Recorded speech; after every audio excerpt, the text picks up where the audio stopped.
Welcome to Gray Eminence Media. Let's get into it. Polls show that Donald Trump and his brand of politics is dominating traditional Reagan-Bush conservatives in appealing to primary voters, which was never more apparent than on last week's debate stage. Candidates like Governor Ron DeSantis and entrepreneur and political newcomer Vivek Ramaswamy stood out on center stage. They hit the highest poll numbers and grabbing headlines with statements like this one. Let's just speak the truth, okay? President Trump, I believe, was the best president of the 21st century.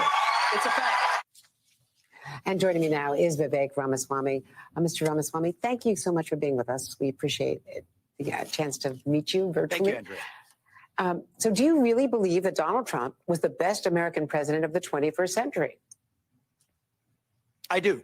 George Bush, Barack Obama, Joe Biden were the other three presidents in the 21st century.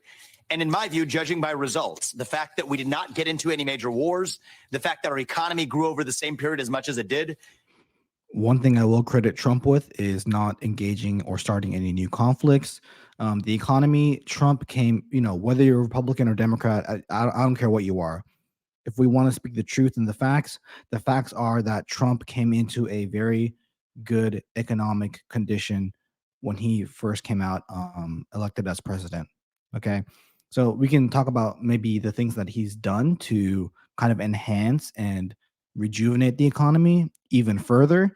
But let's not get it twisted. Trump inherited a relatively stable economy compared to Barack Obama when he was elected in 2008. Did make him, to date, the best president of the 21st century.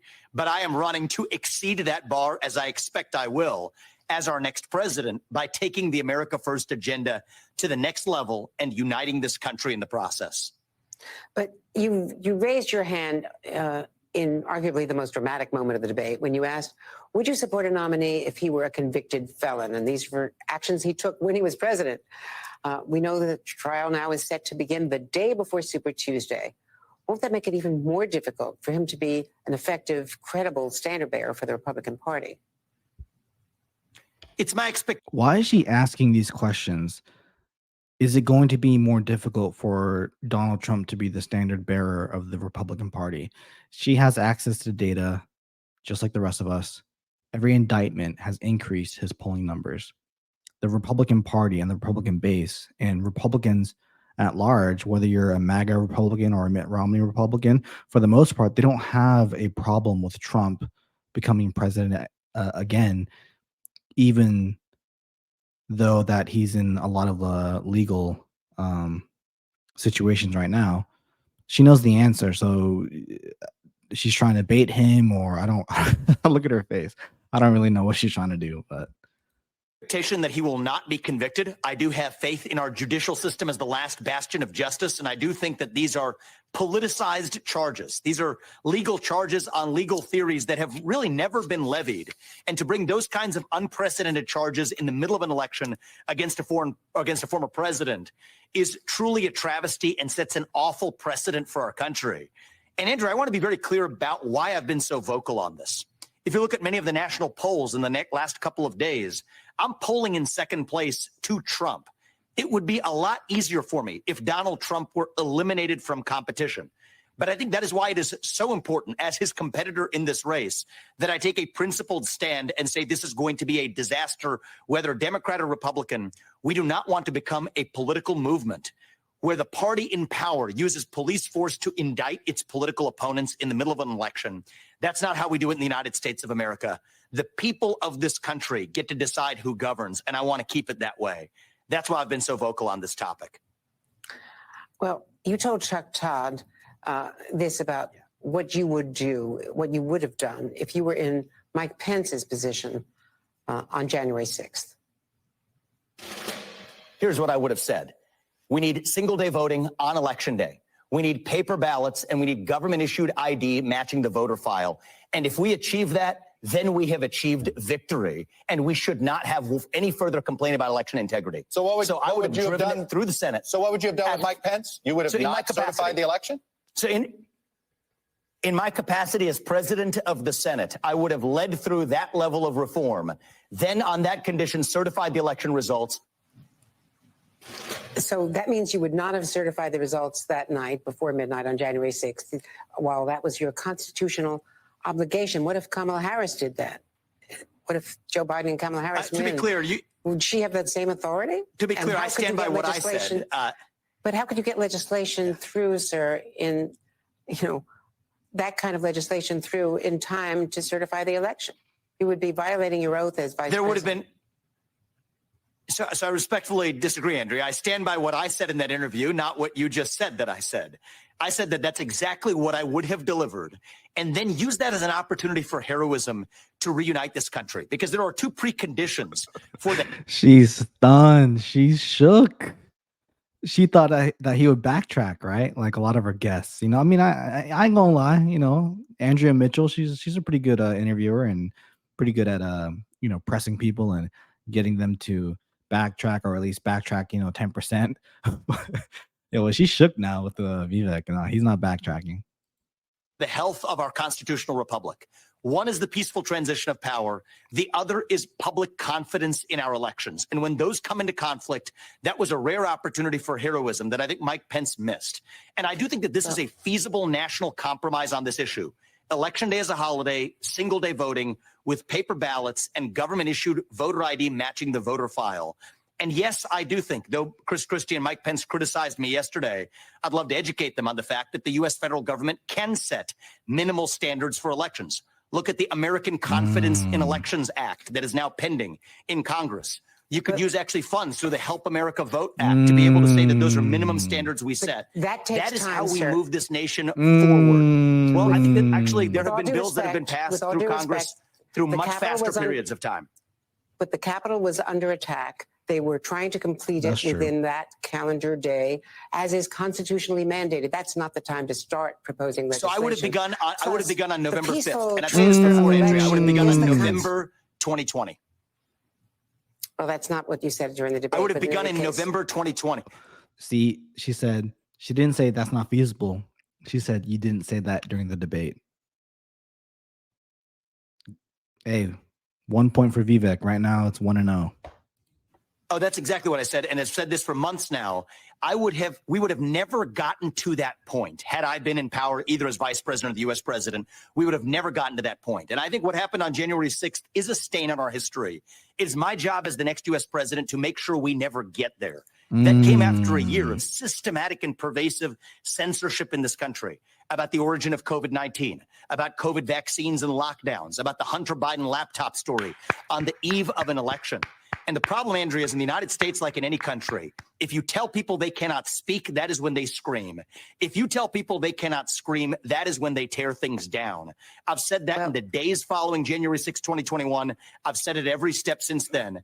As president, I would have never gotten us to that point, and I will lead us forward with a simple national compromise around election integrity without censorship of speech. That's how we win. Every president in American history has gone forward with a peaceful transfer of power, win or lose. And this president had ample opportunity. There were more than 60 federal cases challenging, and he lost in all of those cases. Let's talk about the hurricane that is now approaching. You've called climate change and that agenda a hoax. You said more people are dying from bad climate change policies than there are of actual climate change. But according to a UN agency, extreme weather events compounded by climate change caused the death of 2 million people between 1970 and 2021. Can you offer a shred of evidence that more than 2 million people died from converting to clean energy? Okay, so I want everyone to really listen to her question. I'm going to play it back. A UN agency, ample opportunity. There were more than 60 federal cases challenging, and he lost in all of those cases. Let's talk about the hurricane that is now approaching. You've called climate change and that agenda a hoax. You said he didn't say climate change. He said the climate change agenda. The climate change agenda.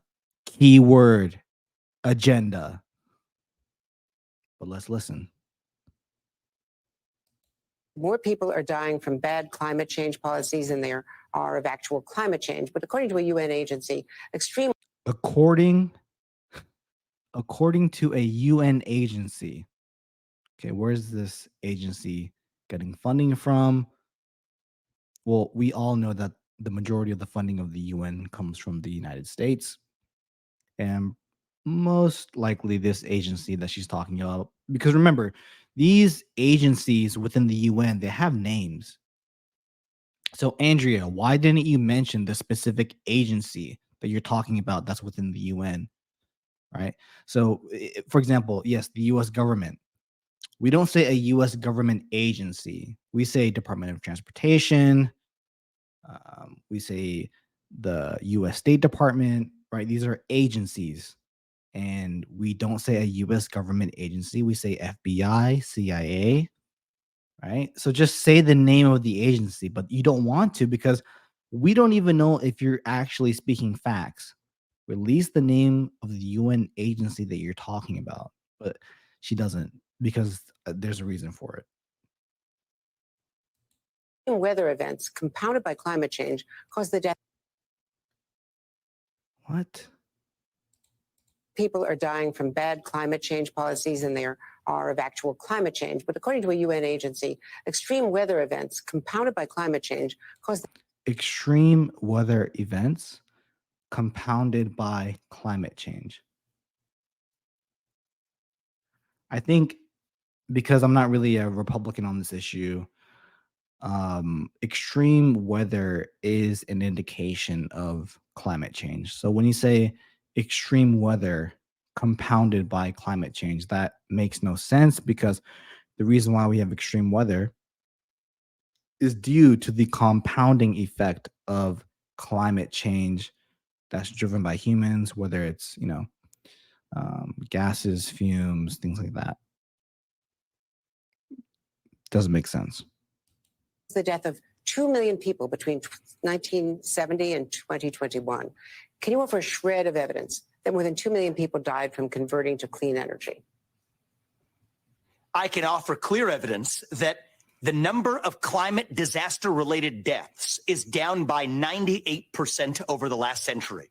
The number of people who died of hurricanes, tornadoes, heat waves, and other weather-related events in 1920, for every 100 that died then, 2 die today. And the reason why is more plentiful, abundant access to fossil fuels and technology powered by fossil fuels. I can also tell you today, it is a hard fact. None of these things are disputed. 8 times as many people die of cold temperatures than die of warm ones. The right answer to all temperature-related deaths is more plentiful, abundant access to fossil fuels. The Earth is covered by more green surface area today than it was half a century or a century ago because carbon dioxide is plant food. And carbon dioxide as a percentage of the atmosphere is still at a relative low through human history. Those are hard facts. And I think we have to acknowledge those facts when having this debate. Well, there's a hard fact of the hurricane that is now approaching the mayor. Okay, so you see how this plant, Andrea Mitchell, who's been a plant for a long time, she doesn't address anything that this man said. She did not address one stat that Vivek had rolled off his tongue, but she wants to divert the conversation to some impending hurricane, which is reasonable and valid to be concerned about the hurricane that's coming. But can you at least address the points that he made before moving on to another point that has no relevance to the pertaining conversation? No, you don't want to do that because it will make you look bad if you try to confront the facts. Era, 3 generations St. Petersburg resident says he's never seen anything like this, the ocean warming. But let me move on to some Andrea, may I respectfully offer? Let me move on. Okay. Vivek is up now. Like he gets like 3 extra points. So he's up like 4 points now. This is ridiculous. What do you mean let me move on? Aren't you the media? The media is supposed to interrogate people. The media is supposed to be that fine line between the government and the people so that if the media actually does their job, that the common person would have the required or basic information in order to vote, right? Because we can all have access to information. And depending on our life experience, right? Depending on our life experience, we're going to vote a certain way. Okay. And that's okay. And that's what makes humanity great, is that we all have different opinions after experiencing the same life events. Okay. But if you're going to be in the media and you're being paid a lot of money, you should be able to truly do your job and take people head on. And all you said was, let's move on to whatever. And I think Vivek is trying to roll her back. So let's see. For a response to that, and I mean this with due respect, if someone on the other side were an uneducated person from Arkansas who didn't go to college and offered one weather event as an N of one anecdote to help support a theory of global climate change, you'd laugh off the stage as a rube for saying they don't follow data. The same shoe has to fit the other foot. Follow the actual data. I'm not talking about one person's opinion. We talked to professors, academics. You literally just quoted one person's opinion, with due respect. That's exactly what you just quoted. And I think that that's what's driving this kind of false narrative, as opposed to the facts that I'm citing. Well, and Dr. Michael Mann, whom we interview often, and other professionals in this field. But let's move on to some foreign policy questions. Yeah, you better move on. You little goof. You said 2 weeks ago you're in favor of freezing the current line of control, letting Russia keep the Donbas region as long as Ukraine would give up all attempts to enter NATO. That's Vladimir Putin's basic demand. There's evidence of thousands of Ukrainian children being kidnapped from those areas of Russian control, murders, atrocities in that area. Isn't that just letting Putin win despite his war crimes? Andrea, you can... Yeah, Andrea. I'm sure if you Google or YouTube Andrea 2001, or, right when we started to invade Iraq, I'm sure she wasn't asking all these hard questions, war crimes. I mean, she has a point, but as the media class, once again, you are supposed to hold the government accountable. That's why we have a free press. Literally, the reason why we have a free press in the United States is to hold the government accountable.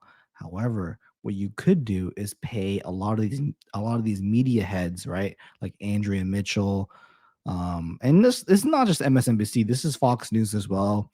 What you could do is allow a free press that can ask anything that they want and not be scared or fearful of physical or financial retribution, right? However, you allow that, but then you go ahead and offer them a certain amount of money each month, each year, and just buy them out, because we are a capitalist society, right? And thank God for that. But we are a capitalist society, and when you have more money, you can just live better, just in general, right? And so I think this is the case with Andrea Mitchell.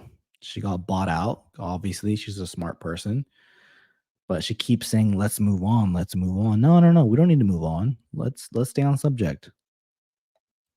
Conveniently left out the most important part of the deal, which is what the United States wins out of it. That would only be conditioned on Vladimir Putin exiting his military alliance with China. The Russia-China military alliance is the single greatest threat that the United States faces today. Excuse me, that would be conditioned, you said, on Russia containing control of the land he has grabbed. So China is a whole other question. Yes. Let's move on. So there's a deal. Let's move on it's to not. China. It's not. Let's move on. Yo, your name is Let's Move On, Andrea. I don't know what she's looking at, but maybe her handlers are saying, hey, move on now. Vivek's about to slam you. Yo, she's a joke, man. At least with the other guy, when Vivek was interviewing, he didn't say let's move on. So, respect to him, even though he's also a little goof. You know what I'm saying? But at least the other guy tried to put up a fight. This is just ridiculous. This is called I don't know, like a really quick attack and then hiding in the bushes, and then you're gonna pounce on the person again. This is really nasty. Andrea, 1 second. This is really important to understand. I proposed a deal. There are two sides to the deal. Exit the military partnership with China. That's a crucial part of the deal that I would do. In terms of China, you've also talked about staying as a deterrent force in the Taiwan Strait, putting more military in until you said we would be independent on superconductors in 2028. And at that point, we should pull out and Taiwan would be on its own. Let me play for you what Nikki Haley has said about what you've said about our allies. That's not what Oh I my said, but you God. can play Nikki Haley's lies. You Sure. said Yep. you said that we Lies. should send destroyers. And check out my video on Nikki Haley. It's on my channel, and she stumbled on this, and it was a masterclass commentary on her incompetency. So through the Taiwan Strait once a week, keep ramping up naval deployments in the South China Sea to essentially deter China from trying to take over Taiwan until we have achieved semiconductor independence by the end of your first term in 2028. At which point, it would no longer be in our we will self-interest to resume. Stop China. Is that the way the U.S. under That's not what I President said. Ramaswamy would treat I allies? literally, I will. hack. I will give you word for word what I said. At which point we will And stop dyeing your hair. Just let it be natural. Show us the gray. It's fine. Like, come on. resume our position of strategic ambiguity, which, Andrea, I will remind you, is our position towards. Andrea doesn't know what strategic ambiguity means or what it entails. She don't even know what that means, man. Strategic ambiguity. She doesn't even know how to spell that. Come on. Taiwan today. The U.S., neither party even recognizes Taiwan as a nation right now. Both parties embrace the one China policy as we speak. With the position, that's a good thing because then you would know. No, you're not. And if you are, then if you do know that, then why are you against his China policy? Because his China policy actually makes sense as an America first agenda, right? All countries are going to act within their own self-interest, right? So if you are American, regardless of your race, you would want America to win in the world. I don't care what religion you are. I don't care what race you are. I don't care what income level you are.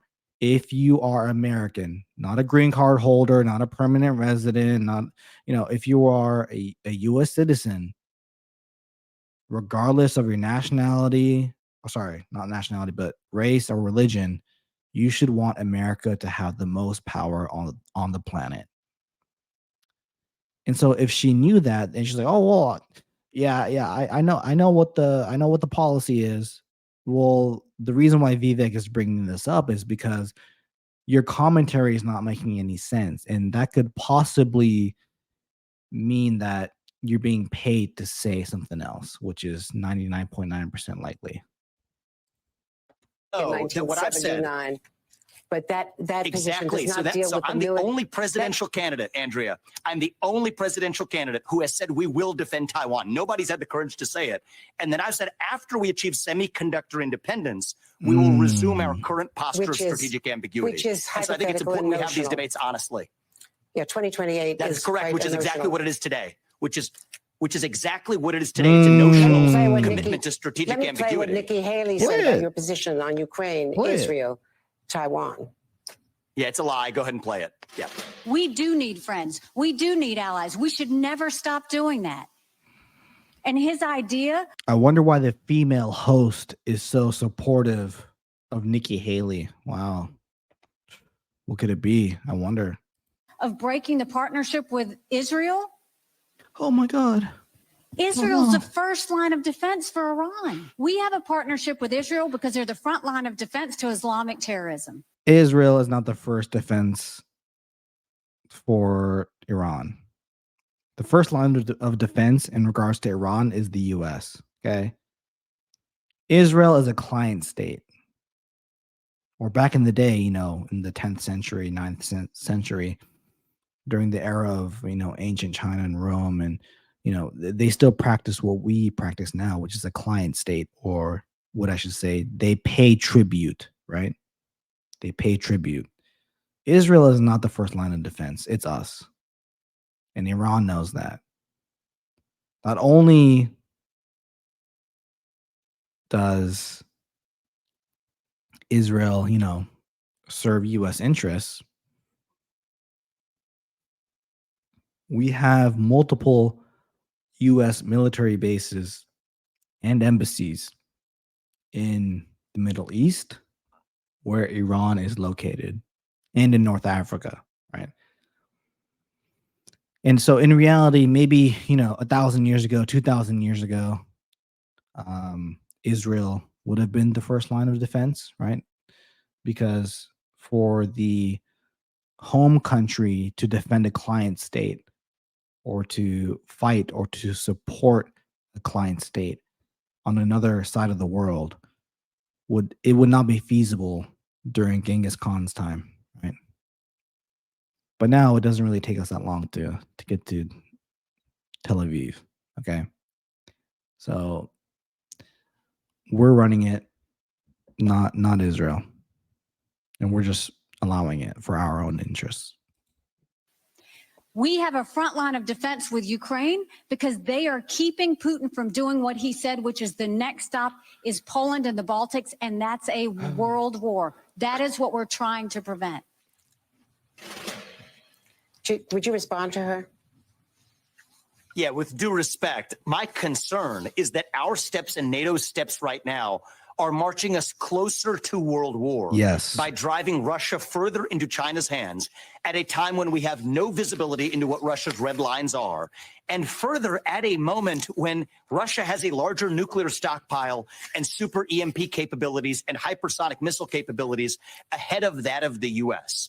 And so what I've said is I would end that war, but on terms that end the Russia-China partnership.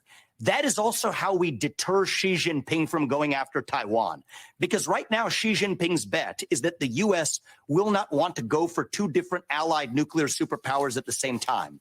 But if Russia is no longer in China's camp, then Xi Jinping is going to have to think twice. Which we will. I mean, we've fought in the European theater and the Asia Pacific theater during World War II, right? And this was before, really true nuclear capabilities.